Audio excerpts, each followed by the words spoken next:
ਸਤਿ ਸ਼੍ਰੀ ਅਕਾਲ ਦੋਸਤੋ। ਅੱਜ ਇੱਕ ਹੋਰ ਨਵੀਂ ਤੇ ਦਿਲਚਸਪ ਕਹਾਣੀ ਲੈ ਕੇ ਤੁਹਾਡੇ ਸਾਹਮਣੇ ਆਈ ਹਾਂ। ਜੇ ਕਹਾਣੀ ਪਸੰਦ ਆਏ ਤਾਂ ਲਾਈਕ ਸ਼ੇਅਰ ਜ਼ਰੂਰ ਕਰਿਓ। ਮੇਰਾ ਨਾਮ ਸੁਨੇਹਾ ਹੈ। ਮੇਰਾ ਸੰਬੰਧ ਹਰਿਆਣਾ ਦੇ ਇੱਕ ਛੋਟੇ ਜਿਹੇ ਪਿੰਡ ਤੋਂ ਹੈ। ਮੈਂ ਇੱਕ ਆਮ ਜਿਹੀ ਸ਼ਕਲ ਸੂਰਤ ਵਾਲੀ ਗਰੀਬ ਘਰ ਦੀ ਕੁੜੀ ਹਾਂ, ਜਿਸ ਦੇ ਸੁਪਨੇ ਬਹੁਤ ਉੱਚੇ ਉੱਚੇ ਸਨ। ਮੇਰਾ ਦਿਲ ਚਾਹੁੰਦਾ ਸੀ ਕਿ ਆਪਣੇ ਛੋਟੇ ਜਿਹੇ ਘਰ ਤੋਂ ਨਿਕਲ ਕੇ ਕਿਸੇ ਵੱਡੇ ਮਹਿਲ ਵਿੱਚ ਰਹਾਂ। ਮੈਨੂੰ ਪੂਰਾ ਯਕੀਨ ਸੀ ਕਿ ਇੱਕ ਦਿਨ ਮੇਰੇ ਸਾਰੇ ਸੁਪਨੇ ਪੂਰੇ ਹੋ ਜਾਣਗੇ।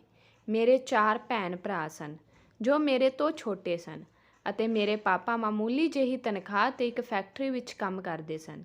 ਮੈਂ ਸੋਚਿਆ ਮੈਨੂੰ ਵੱਡੀ ਹੋਣ ਦੇ ਨਾਤੇ ਆਪਣੇ ਪਾਪਾ ਦਾ ਹੱਥ ਵਟਾਉਣਾ ਚਾਹੀਦਾ ਹੈ। ਇਸ ਲਈ ਮੈਂ 10ਵੀਂ ਕਰਨ ਤੋਂ ਬਾਅਦ ਛੋਟੀ-ਮੋਟੀ ਨੌਕਰੀ ਕਰਨ ਦੀ ਕੋਸ਼ਿਸ਼ ਕੀਤੀ। ਪਰ ਅੱਜ-ਕੱਲ੍ਹ ਤਾਂ ਵਿਚਾਰੇ MA BA ਪਾਸ ਮੁੰਡੇ ਵੀ ਬਿਨਾਂ ਨੌਕਰੀਆਂ ਦੇ ਘੁੰਮ ਰਹੇ ਹਨ, ਤਾਂ ਮੇਰੀ 10ਵੀਂ ਪਾਸ ਦੀ ਕੀ ਹੈਸੀਅਤ ਹੈ। ਫਿਰ ਮੈਨੂੰ ਕਿਸੇ ਨੇ ਸਲਾਹ ਦਿੱਤੀ ਕਿ ਕੋਈ ਹੱਥ ਦਾ ਕੰਮ ਸਿੱਖ ਲੈ, ਤਾਂ ਹੀ ਕੁਝ ਕਮਾ ਸਕੇ।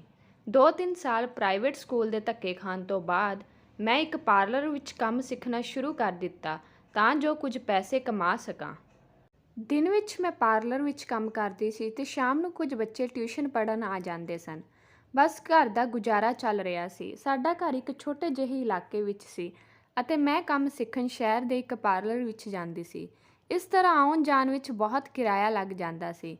ਇਸ ਲਈ ਮੈਂ ਸ਼ਹਿਰ ਵਿੱਚ ਹੀ ਕਿਰਾਏ 'ਤੇ ਘਰ ਲੱਭਣਾ ਸ਼ੁਰੂ ਕਰ ਦਿੱਤਾ।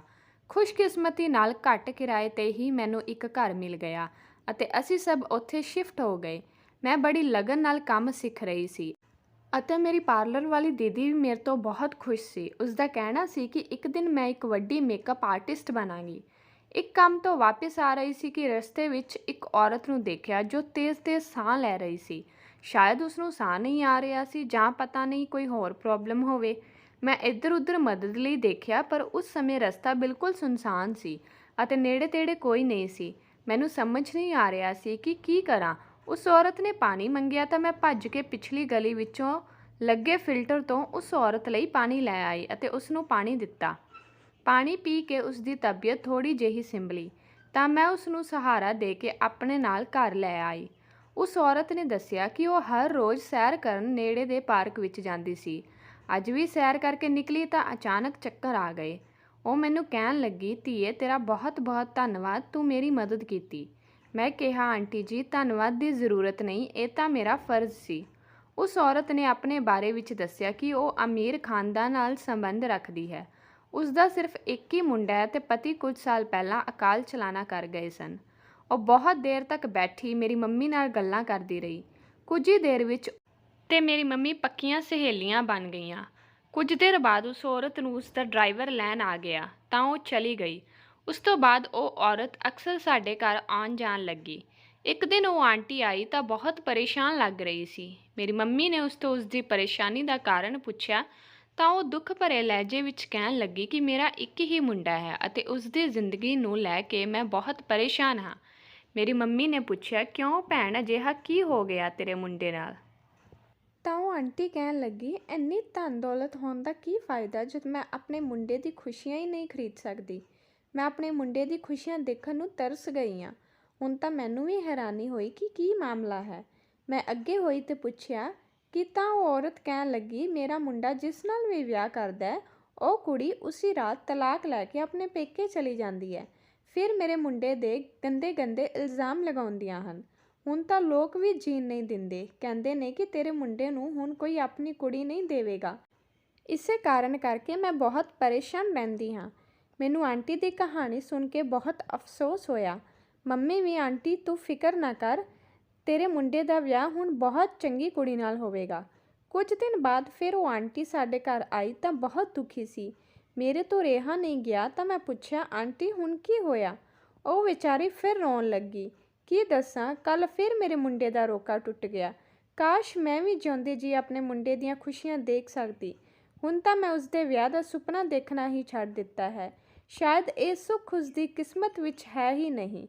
ਮੈਨੂੰ ਆਂਟੀ 'ਤੇ ਬੜਾ ਤਰਸ ਆਇਆ। ਮੈਂ ਕਿਹਾ ਕਿ ਮੈਂ ਤੁਹਾਡੇ ਮੁੰਡੇ ਨਾਲ ਵਿਆਹ ਕਰਾਂਗੀ। ਆਂਟੀ ਨੂੰ ਯਕੀਨ ਨਹੀਂ ਆਇਆ ਤੇ ਕਹਿਣ ਲੱਗੀ ਕਿ ਤੂੰ ਸੱਚ ਕਹਿ ਰਹੀ ਹੈ? ਮੇਰੀ ਮੰਮੀ ਇਹ ਸੁਣ ਕੇ ਹੜਬੜਾ ਗਈ।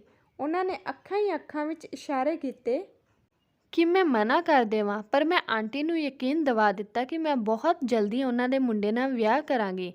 ਆਂਟੀ ਸਾਡੇ ਘਰ ਤੋਂ ਬਹੁਤ ਖੁਸ਼ ਹੋ ਕੇ ਗਈ। ਆਂਟੀ ਦੇ ਜਾਣ ਤੋਂ ਬਾਅਦ ਮੰਮੀ ਨੇ ਮੈਨੂੰ ਬਹੁਤ ਝਿੜਕਿਆ ਕਿ ਜ਼ਰੂਰ ਉਸ ਮੁੰਡੇ ਵਿੱਚ ਕੋਈ ਕਮੀ ਹੋਵੇਗੀ, ਨਹੀਂ ਤਾਂ ਬਾਰ-ਬਾਰ ਉਸਦੇ ਰਿਸ਼ਤੇ ਕਿਉਂ ਟੁੱਟਦੇ? ਤੂੰ ਵਿਆਹ ਲਈ ਹਾਮੀ ਕਿਉਂ ਭਰੀ? ਕੋਈ ਤਰਸ ਖਾਣ ਦੀ ਜ਼ਰੂਰਤ ਨਹੀਂ ਸੀ। ਮੈਂ ਦੁੱਖ ਨਾਲ ਮੰਮੀ ਨੂੰ ਕਿਹਾ, ਮੈਂ ਉਸ ਔਰਤ 'ਤੇ ਨਹੀਂ ਬਲਕਿ ਆਪਣੇ ਆਪ 'ਤੇ ਅਤੇ ਆਪਣੇ ਘਰ ਵਾਲਿਆਂ 'ਤੇ ਤਰਸ ਖਾਇਆ ਹੈ। ਉਸ ਨਾਲ ਵਿਆਹ ਕਰਕੇ ਕੁਝ ਹੋਰ ਨਹੀਂ ਤਾਂ ਘੱਟੋ ਘੱਟ ਸਾਡੇ ਹਾਲਾਤ ਹੀ ਠੀਕ ਹੋ ਜਾਣਗੇ। ਵੈਸੇ ਵੀ ਮੇਰਾ ਵਿਆਹ ਕਿਤੇ ਨਾ ਕਿਤੇ ਤਾਂ ਹੋਣਾ ਹੀ ਹੈ, ਤਾਂ ਇਸ ਆਂਟੀ ਦੇ ਮੁੰਡੇ ਨਾਲ ਹੀ ਸਹੀ। ਮੇਰੀ ਮੰਮੀ ਨੂੰ ਵੀ ਮੇਰੀ ਗੱਲ ਸਮਝ ਆ ਗਈ ਤੇ ਉਹ ਨਾ ਚਾਹੁੰਦੇ ਹੋਏ ਵੀ ਰਾਜੀ ਹੋ ਗਈ। ਮੇਰੀ ਸੱਸ ਤਾਂ ਇੰਨੀ ਖੁਸ਼ ਸੀ ਜਿਸ ਦੀ ਕੋਈ ਹੱਦ ਨਹੀਂ ਸੀ। ਜਦੋਂ ਉਹ ਵਿਆਹ ਕੇ ਤਰੀਕ ਕਢਵਾਉਣ ਘਰ ਆਈ ਤਾਂ ਆਪਣੇ ਨਾਲ ਇੰਨੀ ਮਠਿਆਈ ਲੈ ਕੇ ਆਈ ਕਿ ਸਾਨੂੰ ਪੂਰੇ ਮੁਹੱਲੇ ਵਿੱਚ ਵੰਡਣੀ ਪਈ। ਮੇਰੀ ਹੋਣ ਵਾਲੀ ਸੱਸ ਨੇ ਮੇਰੇ ਲਈ ਬਿਲਕੁਲ ਅਜਿਹਾ ਹੀ ਜੋੜਾ ਖਰੀਦਿਆ ਜਿਵੇਂ ਦਾ ਮੈਂ ਆਪਣੇ ਵਿਆਹ ਵਿੱਚ ਪਾਉਣਾ ਚਾਹੁੰਦੀ ਸੀ। ਇਹ ਜੋੜਾ ਪੂਰੇ 1 ਲੱਖ ਦਾ ਸੀ, ਪਰ ਉਸਨੂੰ ਪੈਸਿਆਂ ਦੀ ਕੋਈ ਪਰਵਾਹ ਨਹੀਂ ਸੀ। ਉਸ ਦੀਆਂ ਇਹਨਾਂ ਹਰਕਤਾਂ ਨੂੰ ਦੇਖ ਕੇ ਮੇਰੀ ਮੰਮੀ ਨੇ ਕਿਹਾ, ਅਜੇ ਵੀ ਸਮਾਂ ਹੈ, ਸੋਚ ਲੈ। ਪਰ ਮੈਂ ਉਸਨੂੰ ਜ਼ੁਬਾਨ ਦੇ ਚੁੱਕੀ ਸੀ ਅਤੇ ਮੁੱਕਰ ਨਹੀਂ ਸਕਦੀ ਸੀ। ਵਿਆਹ ਵਾਲੇ ਦਿਨ ਮੈਂ ਪਾਰਲਰ ਤੋਂ ਤਿਆਰ ਹੋਈ। ਮੈਂ ਬਹੁਤ ਸੋਹਣੀ ਲੱਗ ਰਹੀ ਸੀ। ਵਿਆਹ ਵਾਲਾ ਪੈਲਸ ਦੇਖ ਕੇ ਤਾਂ ਮੇਰੀਆਂ ਅੱਖਾਂ ਹੀ ਫਟੀਆਂ ਰਹਿ ਗਈਆਂ। ਮੈਂ ਮਨ ਵਿੱਚ ਸੋਚ ਰਹੀ ਸੀ, ਮੇਰੇ ਸਾਰੇ ਸੁਪਨੇ ਪੂਰੇ ਹੋ ਰਹੇ ਹਨ। ਇੱਕ ਮਹਿਲ ਵਰਗਾ ਘਰ, ਗੱਡੀ, ਧਨ ਦੌਲਤ। ਕਾਸ਼ ਮੁੰਡਾ ਵੀ ਮੇਰੀ ਪਸੰਦ ਦਾ ਹੁੰਦਾ। ਮੈਂ ਵਿਆਹ ਲਈ ਹਾਂ ਤਾਂ ਕਰ ਦਿੱਤੀ ਸੀ, ਪਰ ਮੈਨੂੰ ਬਿਲਕੁਲ ਵੀ ਨਹੀਂ ਪਤਾ ਸੀ ਜਿਸ ਨਾਲ ਮੇਰਾ ਵਿਆਹ ਹੋ ਰਿਹਾ ਉਹ ਮੁੰਡਾ ਕਿਹੋ ਜਿਹਾ ਹੈ। ਮੈਨੂੰ ਬਸ ਆਪਣੇ ਘਰ ਦੀ ਗਰੀਬੀ ਦੂਰ ਕਰਨੀ ਸੀ। ਉਸ ਦੇ ਲਈ ਮੈਨੂੰ ਇਹ ਹੀ ਸ਼ਾਰਟਕਟ ਰਸਤਾ ਲੱਗਿਆ। ਜਦ ਮੈਂ ਨੂੰਹ ਬਣ ਕੇ ਉਸ ਘਰ ਵਿੱਚ ਗਈ ਤਾਂ ਪਹਿਲੀ ਵਾਰ ਸੋਚਣ ਲਈ ਮਜਬੂਰ ਹੋਈ ਕਿ ਆਖਿਰ ਅਜਿਹੀ ਕਿਹੜੀ ਗੱਲ ਸੀ ਕਿ ਮੈਂ ਉਸ ਆਦਮੀ ਦੀ 5ਵੀਂ ਪਤਨੀ ਬਣਨ ਜਾ ਰਹੀ ਸੀ। ਮੇਰੀ ਸੱਸ ਮੈਨੂੰ ਕਮਰੇ ਵਿੱਚ ਛੱਡ ਗਈ। ਮੇਰੇ ਦਿਲ ਵਿੱਚ ਅਜੀਬ-ਅਜੀਬ ਖਿਆਲ ਆ ਰਹੇ ਸਨ। ਰਾਤ ਦੇ 2 ਵਜੇ ਮੇਰਾ ਪਤੀ ਕਮਰੇ ਵਿੱਚ ਆਇਆ। ਮੈਂ ਉਸ ਨੂੰ ਦੇਖਿਆ ਤਾਂ ਉਸ ਦੀ ਪਰਸਨੈਲਿਟੀ ਦੇਖ ਕੇ ਦੰਗ ਰਹਿ ਗਈ। ਉਹ ਬਹੁਤ ਸੋਹਣਾ ਸੀ, ਪਰ ਮੇਰੇ ਰੁਕਣ ਦੀ ਵਜ੍ਹਾ ਇਹ ਨਹੀਂ ਸੀ। ਅਸਲ ਵਿੱਚ ਮੈਂ ਉਸ ਨੂੰ ਪਹਿਚਾਨ ਗਈ ਸੀ ਅਤੇ ਮੈਂ ਕਿਸਮਤ ਦੇ ਹੇਰ-ਫੇਰ 'ਤੇ ਬਹੁਤ ਹੈਰਾਨ ਸੀ। ਉਸ ਤੋਂ ਪਹਿਲਾਂ ਮੈਂ ਉਸ ਨੂੰ ਕੁਝ ਕਹਿੰਦੀ ਉਸ ਅਜੀਬ ਜਿਹੀ ਹਰਕਤ ਕੀਤੀ ਜਿਸ ਨੂੰ ਦੇਖ ਕੇ ਮੇਰੇ ਪੈਰਾਂ ਥੱਲਿਓਂ ਜ਼ਮੀਨ ਨਿਕਲ ਗਈ। ਉਸਨੇ ਇੱਕ ਹੱਥ ਨਚਾਉਂਦੇ ਹੋਏ ਕਿਹਾ, ਤੇਰੀ ਖੈਰ ਹੋਵੇ, ਇਹ ਲਿਪਸਟਿਕ ਦਾ ਰੰਗ ਤਾਂ ਬਿਲਕੁਲ ਵੀ ਸੋਹਣਾ ਨਹੀਂ ਹੈ। ਤੂੰ ਮੇਕਅਪ ਕਿਸ ਤੋਂ ਕਰਵਾਇਆ? ਜਿਸਨੇ ਵੀ ਕਰਿਆ ਹੈ ਉਸਨੇ ਚੰਗੀ ਤਰ੍ਹਾਂ ਬੇਸ ਨਹੀਂ ਲਗਾਇਆ। ਫਿਰ ਮਟਕ ਕੇ ਚੱਲਦਾ ਹੋਇਆ ਬੈੱਡ ਤੱਕ ਆਇਆ। ਉਸ ਦੀਆਂ ਹਰਕਤਾਂ ਦੇਖ ਕੇ ਮੇਰੀ ਹਾਲਤ ਖਰਾਬ ਹੋ ਗਈ।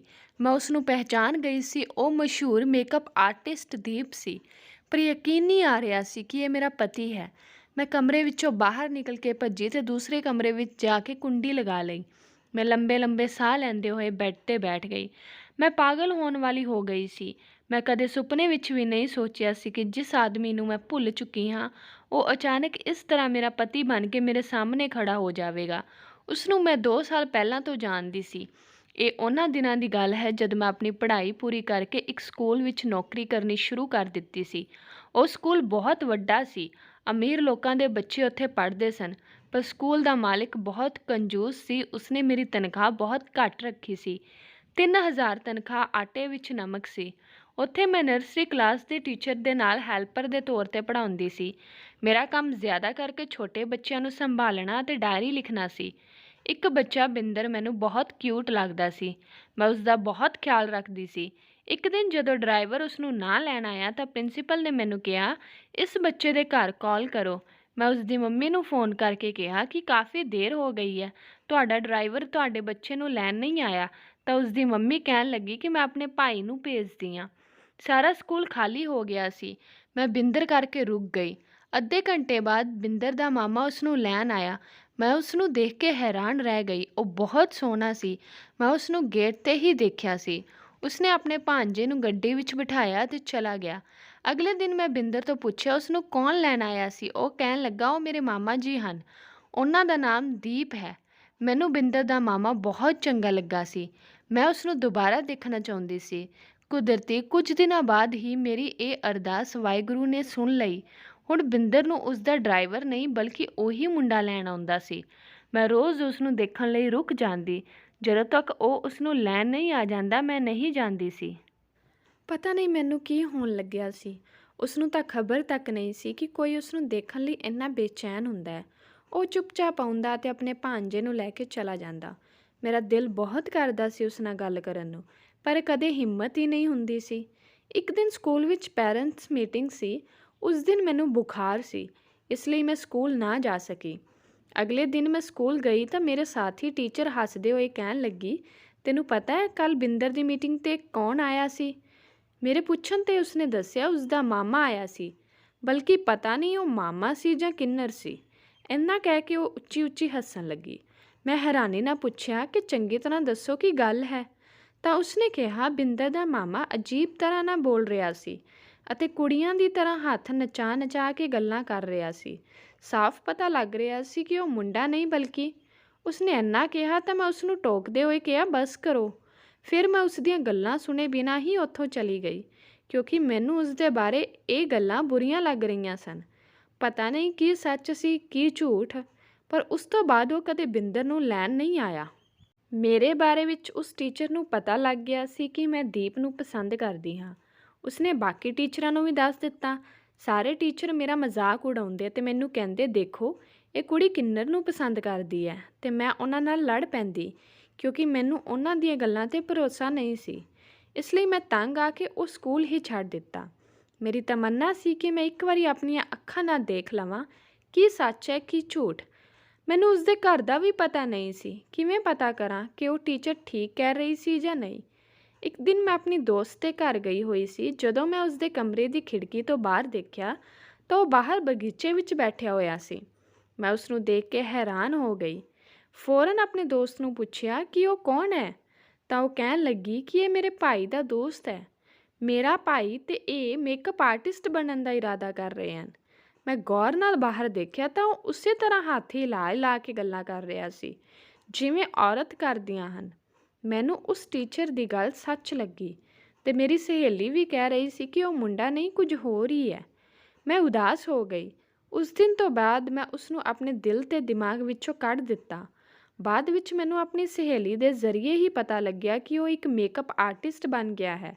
ਮੈਂ ਪੂਰੀ ਤਰ੍ਹਾਂ ਨਾਲ ਇੱਕ ਕੁੜੀ ਸੀ ਅਤੇ ਮੇਰਾ ਹੱਕ ਸੀ ਕਿ ਇੱਕ ਪੂਰੇ ਆਦਮੀ ਨਾਲ ਹੀ ਵਿਆਹ ਕਰਵਾਵਾਂ, ਨਾ ਕਿ ਉਸ ਇਨਸਾਨ ਨਾਲ ਜਿਸ ਨੂੰ ਦੁਨੀਆ ਅਜੀਬ ਨਾਵਾਂ ਨਾਲ ਬੁਲਾਉਂਦੀ ਸੀ। ਮੈਂ ਸ਼ੁਕਰ ਕੀਤਾ ਕਿ ਮੈਂ ਸਮਾਂ ਰਹਿੰਦੇ ਆਪਣੇ ਆਪ ਨੂੰ ਰੋਕ ਲਿਆ। ਬਾਅਦ ਵਿੱਚ ਵੀ ਮੇਕਅਪ ਦੇ ਸੈਮੀਨਾਰ ਵਿੱਚ ਉਸਨੂੰ 2-3 ਵਾਰ ਦੇਖ ਚੁੱਕੀ ਸੀ ਅਤੇ ਮੇਰਾ ਸ਼ੱਕ ਪੂਰੀ ਯਕੀਨ ਵਿੱਚ ਬਦਲ ਚੁੱਕਿਆ ਸੀ। ਕਮਰੇ ਦੇ ਦਰਵਾਜ਼ੇ 'ਤੇ ਦਸਤਖਤ ਹੋਈ ਤਾਂ ਮੈਂ ਡਰ ਕੇ ਉੱਠ ਬੈਠੀ। ਸੋਚ ਕੇ ਮੇਰਾ ਦਿਮਾਗ ਫਟਿਆ ਜਾ ਰਿਹਾ ਸੀ। ਮੈਂ ਚੀਕਦੇ ਹੋਏ ਪੁੱਛਿਆ ਕੌਣ ਹੈ? ਮੇਰੀ ਸੱਸ ਦੀ ਆਵਾਜ਼ ਆਈ, ਸੁਨੇਹਾ ਧੀਏ ਮੈਂ ਹਾਂ, ਦਰਵਾਜ਼ਾ ਖੋਲ੍ਹ। ਮੈਂ ਗੁੱਸੇ ਵਿੱਚ ਕਿਹਾ ਤੁਸੀਂ ਮੇਰੇ ਨਾਲ ਧੋਖਾ ਕੀਤਾ ਹੈ, ਚਲੇ ਜਾਓ ਇੱਥੋਂ। ਮੈਂ ਦਰਵਾਜ਼ਾ ਨਹੀਂ ਖੋਲ੍ਹਾਂਗੀ। ਮੈਂ ਸੋਚਿਆ ਸੀ ਕਿ ਤੁਹਾਡੇ ਮੁੰਡੇ ਨੂੰ ਕੋਈ ਬਿਮਾਰੀ ਹੋਵੇਗੀ, ਇਸੇ ਕਰਕੇ ਮੈਂ ਵਿਆਹ ਲਈ ਹਾਂ ਕਰ ਦਿੱਤੀ ਸੀ, ਪਰ ਜੋ ਨਿਕਲਿਆ ਉਸ ਦੇ ਬਾਰੇ ਵਿੱਚ ਤਾਂ ਮੈਂ ਸੁਪਨੇ ਵਿੱਚ ਵੀ ਨਹੀਂ ਸੋਚ ਸਕਦੀ। ਇਸ ਲਈ ਮੈਂ ਤੁਹਾਡੇ ਨਾਲ ਬਹੁਤ ਨਾਰਾਜ਼ ਹਾਂ। ਘੱਟ ਤੋਂ ਘੱਟ ਤੁਸੀਂ ਆਪਣੇ ਮੁੰਡੇ ਬਾਰੇ ਮੈਨੂੰ ਦੱਸ ਤਾਂ ਦਿੰਦੇ। ਮੇਰੀ ਸੱਸ ਰੋਂਦੇ ਹੋਏ ਕਹਿਣ ਲੱਗੀ, ਰੱਬ ਦੇ ਵਾਸਤੇ ਸਾਨੂੰ ਬੇਇੱਜ਼ਤ ਨਾ ਕਰ। ਪੂਰਾ ਘਰ ਮਹਿਮਾਨਾਂ ਨਾਲ ਭਰਿਆ ਹੋਇਆ ਹੈ। ਸਾਡੀ ਇੱਜ਼ਤ ਮਿੱਟੀ ਵਿੱਚ ਨਾ ਰੋਲ। ਉਹਨਾਂ ਦੀਆਂ ਗੱਲਾਂ ਸੁਣ ਕੇ ਮੈਂ ਦਰਵਾਜ਼ਾ ਖੋਲ੍ਹ ਦਿੱਤਾ। ਮੈਂ ਹੀ ਵਿਆਹ ਲਈ ਹਾਂ ਕੀਤੀ ਸੀ, ਇਸ ਲਈ ਹੁਣ ਮੈਨੂੰ ਹੀ ਭੁਗਤਣਾ ਪੈਣਾ ਸੀ। ਮੇਰੀ ਸੱਸ ਮੈਨੂੰ ਦੇਖਦੇ ਹੀ ਕਹਿਣ ਲੱਗੀ, ਅਜਿਹਾ ਕੁਝ ਨਹੀਂ ਹੈ ਜਿਵੇਂ ਤੂੰ ਸਮਝ ਰਹੀ ਹੈ। ਮੇਰਾ ਮੁੰਡਾ ਬਿਲਕੁਲ ਠੀਕ ਹੈ। ਮੈਂ ਗੁੱਸੇ ਵਿੱਚ ਕਿਹਾ, ਹੁਣ ਤਾਂ ਤੁਸੀਂ ਇਹੀ ਕਹੋਗੇ। ਮੈਂ ਵਿਆਹ ਤੋਂ ਪਹਿਲਾਂ ਆਪਣੀ ਸੱਸ ਦੇ ਸਾਹਮਣੇ ਸ਼ਰਤ ਰੱਖੀ ਸੀ ਕਿ ਉਹ ਮੇਰੇ ਖਾਨਦਾਨ ਨੂੰ ਇੱਕ ਘਰ ਲੈ ਕੇ ਦੇਣਗੇ ਅਤੇ ਉਸਨੇ ਮੇਰੀ ਸ਼ਰਤ ਮੰਨ ਲਈ ਸੀ।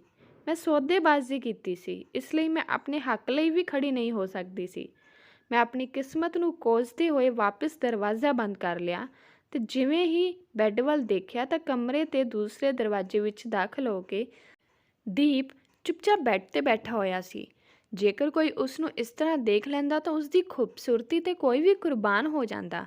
ਮੈਂ ਵੀ ਉਸ ਦੀ ਸ਼ਕਲ ਸੂਰਤ ਤੋਂ ਇੰਪ੍ਰੈਸ ਹੋਈ ਸੀ, ਪਰ ਹੁਣ ਕੁਝ ਨਹੀਂ ਹੋ ਸਕਦਾ ਸੀ। ਮੈਂ ਬੈੱਡ ਦੇ ਕਿਨਾਰੇ 'ਤੇ ਜਾ ਬੈਠੀ। ਉਸਨੇ ਮੇਰੇ ਵੱਲ ਮੂੰਹ ਕਰਕੇ ਕਿਹਾ, ਤੂੰ ਵੀ ਮੈਨੂੰ ਛੱਡ ਕੇ ਚਲੀ ਜਾਵੇਂਗੀ ਨਾ, ਜਿਵੇਂ ਸਭ ਛੱਡ ਜਾਂਦੇ ਨੇ। ਇਸ ਵਾਰ ਉਸ ਦੀ ਆਵਾਜ਼ ਬੜੀ ਅਲੱਗ ਸੀ, ਖੂਬਸੂਰਤ ਅਤੇ ਮਰਦਾਨਾ, ਪਰ ਮੈਂ ਜਾਣਦੀ ਸੀ ਕਿ ਇਹ ਉਸ ਦੀ ਅਸਲ ਹਕੀਕਤ ਨਹੀਂ ਹੈ। ਅਸੀਂ ਬਿਨਾਂ ਸੋਚੇ ਸਮਝੇ ਜਿਸ ਅੰਦਾਜ਼ ਵਿੱਚ ਗੱਲ ਕਰਨ ਦੇ ਆਦੀ ਹੁੰਦੇ ਹਾਂ, ਉਹੀ ਸਾਡੀ ਹਕੀਕਤ ਹੁੰਦੀ ਹੈ। ਉਸ ਦੀ ਉਹੀ ਹਕੀਕਤ ਸੀ, ਕੁੜੀਆਂ ਦੀ ਤਰ੍ਹਾਂ ਹਰਕਤਾਂ ਅਤੇ ਗੱਲਾਂ ਕਰਨ ਦੀ। ਮੈਂ ਉਸ ਨੂੰ ਕੀ ਦੱਸਦੀ? ਮੈਂ ਚਾਹੁੰਦੇ ਹੋਏ ਵੀ ਉਸ ਨੂੰ ਨਹੀਂ ਛੱਡ ਸਕਦੀ ਸੀ। ਮੈਂ ਬੜੇ ਦਾਅਵੇ ਕਰਕੇ ਉਸ ਦੀ ਜ਼ਿੰਦਗੀ ਵਿੱਚ ਸ਼ਾਮਲ ਹੋਈ ਸੀ। ਮੈਂ ਇੱਕ ਜੂਆ ਖੇਡਿਆ ਸੀ ਜਿਸ ਦੇ ਵਿੱਚ ਚਾਰੇ ਪਾਸੇ ਤੋਂ ਹਾਰ ਸਿਰਫ ਮੇਰੀ ਸੀ। ਆਪਣੇ ਘਰ ਵਾਲਿਆਂ ਨੂੰ ਤਾਂ ਮੈਂ ਚੰਗੀ ਜ਼ਿੰਦਗੀ ਦੇ ਚੁੱਕੀ ਸੀ। ਹੁਣ ਮੇਰਾ ਪਤਾ ਨਹੀਂ ਕੀ ਹੋਣਾ ਸੀ। ਮੈਂ ਉਸ ਨੂੰ ਜਵਾਬ ਦਿੱਤੇ ਬਗੈਰ ਇੱਕ ਪਾਸੇ ਹੋ ਕੇ ਸੋ ਗਈ। ਰਾਤ ਨੂੰ ਸੁਪਨੇ ਵਿੱਚ ਵੀ ਇਹੀ ਆਉਂਦਾ ਰਿਹਾ ਕਿ ਮੇਰੇ ਹਰ ਪਾਸੇ ਮਜ਼ਾਕ ਬਣ ਰਿਹਾ ਕਿ ਮੈਂ ਕਿਸ ਨਾਲ ਵਿਆਹ ਕਰ ਲਿਆ। ਮੈਂ ਸਵੇਰੇ ਉੱਠੀ ਤਾਂ ਉਹ ਮੇਰੇ ਤੋਂ ਪਹਿਲਾਂ ਹੀ ਉੱਠ ਚੁੱਕਿਆ ਸੀ। ਵੈਸੇ ਤਾਂ ਉੱਠਦੇ ਬੈਠਦੇ ਅਤੇ ਚੱਲਣ ਫਿਰਨ ਦੇ ਅੰਦਾਜ਼ ਤੋਂ ਉਹ ਇੱਕ ਪਰਫੈਕਟ ਆਦਮੀ ਲੱਗਦਾ ਸੀ, ਪਰ ਜਦੋਂ ਬੋਲਦਾ ਸੀ ਤਾਂ ਉਸਦੀ ਪੋਲ ਖੁੱਲ੍ਹ ਜਾਂਦੀ ਸੀ। ਮੈਂ ਪਾਰਟੀ ਲਈ ਤਿਆਰ ਹੋਣ ਲੱਗੀ ਤਾਂ ਉਸਨੇ ਕਿਹਾ, ਅੱਜ ਦੇ ਫੰਕਸ਼ਨ ਲਈ ਮੇਰਾ ਮੇਕਅਪ ਉਹ ਖੁਦ ਕਰੇਗਾ। ਮੈਂ ਚੁੱਪਚਾਪ ਉਸਦੇ ਸਾਹਮਣੇ ਬੈਠ ਗਈ। ਉਸਨੇ ਮੈਨੂੰ ਇੰਨਾ ਸੋਹਣਾ ਤਿਆਰ ਕੀਤਾ ਕਿ ਹਰ ਕੋਈ ਦੇਖਦਾ ਹੀ ਰਹਿ ਗਿਆ। ਲੋਕਾਂ ਨੇ ਮੈਨੂੰ ਦੇਖਿਆ ਤਾਂ ਉਹ ਮੇਰੀ ਕਿਸਮਤ ਤੋਂ ਜਲਣ ਲੱਗੇ, ਪਰ ਕੁਝ ਲੋਕ ਮੇਰੇ ਉੱਤੇ ਹੱਸ ਵੀ ਰਹੇ ਸਨ ਕਿ ਵਿਚਾਰੀ ਕੁੜੀ ਦੀ ਕਿਸਮਤ ਦੇਖੋ, ਉਸਨੂੰ ਮਿਲਿਆ ਵੀ ਤਾਂ ਕੌਣ। ਮੈਂ ਬਹੁਤ ਡਿਪਰੈਸ਼ਨ ਵਿੱਚ ਸੀ ਕਿ ਮੈਂ ਆਪਣੇ ਆਪ ਨਾਲ ਇਹ ਕੀ ਕਰ ਲਿਆ ਹੈ। ਮਹਿਮਾਨਾਂ ਦੇ ਜਾਂਦੇ ਹੀ ਮੈਂ ਆਪਣਾ ਕਮਰਾ ਅਲੱਗ ਕਰ ਲਿਆ। ਮੈਂ ਬਿਲਕੁਲ ਵੀ ਉਸ ਨਾਲ ਰਹਿਣਾ ਨਹੀਂ ਚਾਹੁੰਦੀ ਸੀ। ਮੇਰੀ ਸੱਸ ਨੇ ਮੈਨੂੰ ਕੁਝ ਨਾ ਕਿਹਾ ਕਿਉਂਕਿ ਮੈਂ ਉਹਨਾਂ ਨੂੰ ਸਾਫ਼-ਸਾਫ਼ ਕਹਿ ਦਿੱਤਾ ਸੀ, ਜੇਕਰ ਉਹ ਇਸ ਮਾਮਲੇ ਵਿੱਚ ਕੁਝ ਬੋਲਣਗੇ ਤਾਂ ਉਹਨਾਂ ਦੀਆਂ ਪਹਿਲੀਆਂ ਨੂੰਹਾਂ ਦੀ ਤਰ੍ਹਾਂ ਮੈਂ ਵੀ ਘਰ ਛੱਡ ਕੇ ਚਲੀ ਜਾਵਾਂਗੀ। ਫਿਰ ਮੇਰੀ ਸੱਸ ਨੇ ਮੈਨੂੰ ਕੁਝ ਨਹੀਂ ਕਿਹਾ। ਮੈਂ ਆਪਣੀ ਮਰਜ਼ੀ ਨਾਲ ਸੌਂਦੀ ਜਾਗਦੀ ਸੀ। ਮੇਰੀ ਹਰ ਕੋਸ਼ਿਸ਼ ਹੁੰਦੀ ਕਿ ਮੈਂ ਉਹਨਾਂ ਦੇ ਕਿੰਨਰ ਮੁੰਡੇ ਦੀ ਸ਼ਕਲ ਨਾ ਦੇਖਾਂ। ਉਹਨਾਂ ਦੀ ਇੱਜ਼ਤ ਲਈ ਇੰਨਾ ਕਾਫੀ ਸੀ ਕਿ ਮੈਂ ਉਸ ਘਰ ਵਿੱਚ ਮੌਜੂਦ ਸੀ। ਮੇਰੀਆਂ ਦੋ ਨਨਾਣਾਂ ਸਨ, ਉਹਨਾਂ ਨੇ ਵੀ ਮੈਨੂੰ ਸਮਝਾਉਣ ਦੀ ਬਹੁਤ ਕੋਸ਼ਿਸ਼ ਕੀਤੀ। ਆਖਿਰ ਮਾਯੂਸ ਹੋ ਕੇ ਆਪਣੇ ਘਰਾਂ ਨੂੰ ਵਾਪਸ ਚਲੀਆਂ ਗਈਆਂ।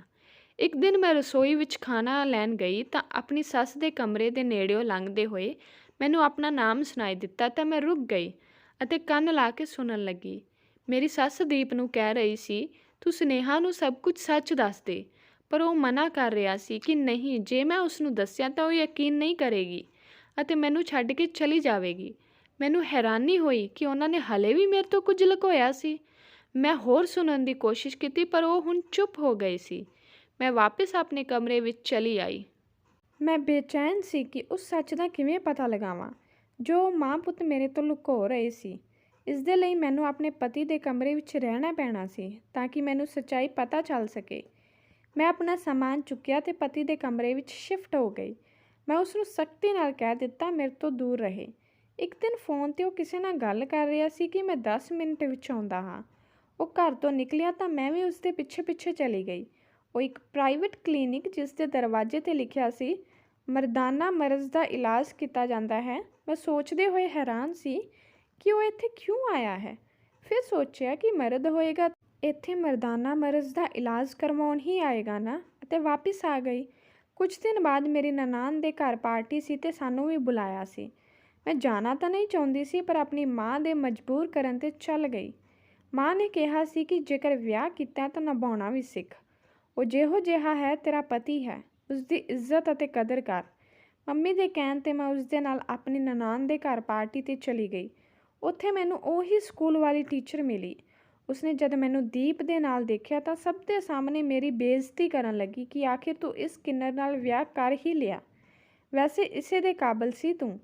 ਮੈਂ ਉਸ ਦੀਆਂ ਗੱਲਾਂ ਅਤੇ ਬੇਇੱਜ਼ਤੀ ਸਹਿਣ ਨਹੀਂ ਕਰ ਸਕੀ ਅਤੇ ਭੱਜ ਕੇ ਵਾਪਿਸ ਘਰ ਆ ਗਈ। ਮੈਂ ਰੋਂਦੇ ਹੋਏ ਕਮਰੇ ਵਿੱਚ ਆ ਗਈ। ਉਹ ਵੀ ਪਿੱਛੇ ਕਮਰੇ ਵਿੱਚ ਆ ਗਿਆ ਅਤੇ ਮੈਨੂੰ ਚੁੱਪ ਕਰਵਾਉਣ ਲੱਗਾ। ਮੈਂ ਉਸ ਨੂੰ ਰੋਂਦੇ ਹੋਏ ਕਿਹਾ, ਇਹ ਸਭ ਤੇਰੇ ਕਰਕੇ ਹੋ ਰਿਹਾ, ਤੂੰ ਮੇਰੇ ਦਰਦ ਦਾ ਅੰਦਾਜ਼ਾ ਵੀ ਨਹੀਂ ਲਗਾ ਸਕਦਾ।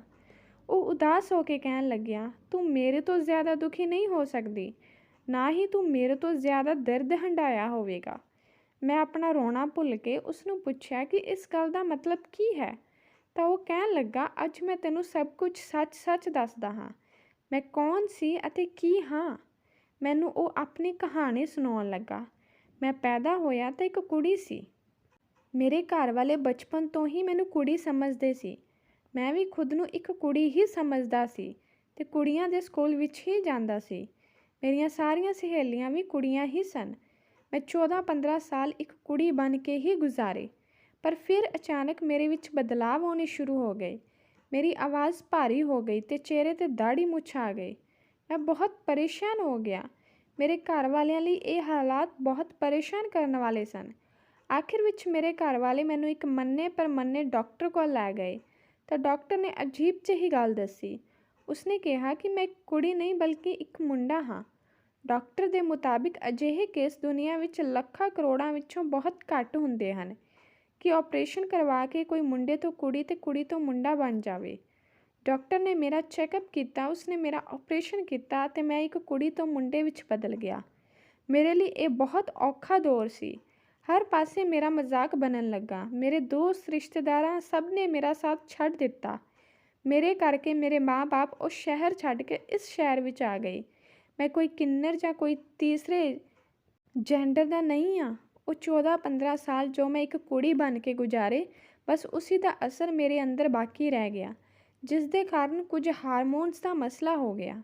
ਡਾਕਟਰ ਦਾ ਕਹਿਣਾ ਸੀ ਕਿ ਮੇਰਾ ਵਿਆਹ ਹੋ ਜਾਵੇਗਾ ਤਾਂ ਹੌਲੀ-ਹੌਲੀ ਮੈਂ ਠੀਕ ਹੋ ਜਾਵਾਂਗਾ। ਆਪਣੇ ਪਤੀ ਦੀ ਕਹਾਣੀ ਸੁਣ ਕੇ ਮੇਰੀਆਂ ਅੱਖਾਂ ਵਿੱਚੋਂ ਹੰਝੂ ਆ ਗਏ। ਸੱਚਮੁੱਚ ਹੀ ਉਸ ਦਾ ਦਰਦ ਮੇਰੇ ਦਰਦ ਤੋਂ ਜ਼ਿਆਦਾ ਵੱਡਾ ਸੀ। ਮੈਂ ਉਸ ਤੋਂ ਮਾफ़ੀ ਮੰਗੀ ਅਤੇ ਕਿਹਾ, ਮੈਨੂੰ ਮਾफ़ ਕਰ ਦਿਓ। ਮੈਂ ਇਸ ਸਭ ਵਿੱਚ ਤੁਹਾਡਾ ਸਾਥ ਦੇਵਾਂਗੀ, ਹਮੇਸ਼ਾ ਤੁਹਾਡੇ ਨਾਲ ਰਹਾਂਗੀ।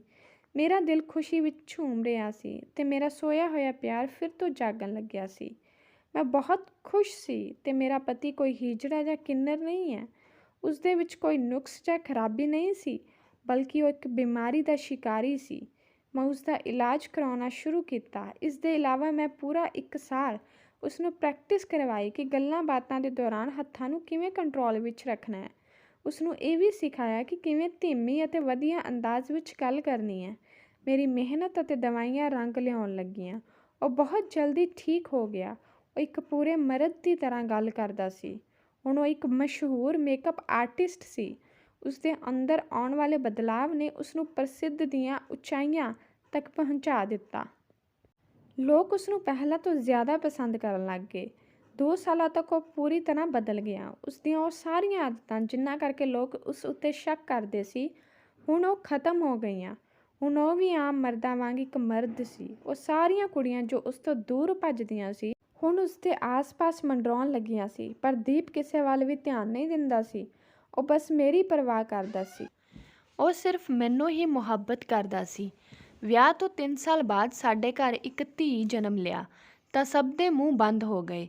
ਕੁਝ ਜਲਣ ਵਾਲੇ ਲੋਕ ਜੋ ਹਾਲੇ ਵੀ ਗਲਤ ਗੱਲਾਂ ਫੈਲਾਉਂਦੇ ਸਨ, ਉਹਨਾਂ ਦੇ ਮੂੰਹ 'ਤੇ ਮੇਰੀ ਔਲਾਦ ਦੀ ਸੂਰਤ ਵਿੱਚ ਵਾਹਿਗੁਰੂ ਨੇ ਜਿਵੇਂ ਥੱਪੜ ਮਾਰਿਆ ਸੀ।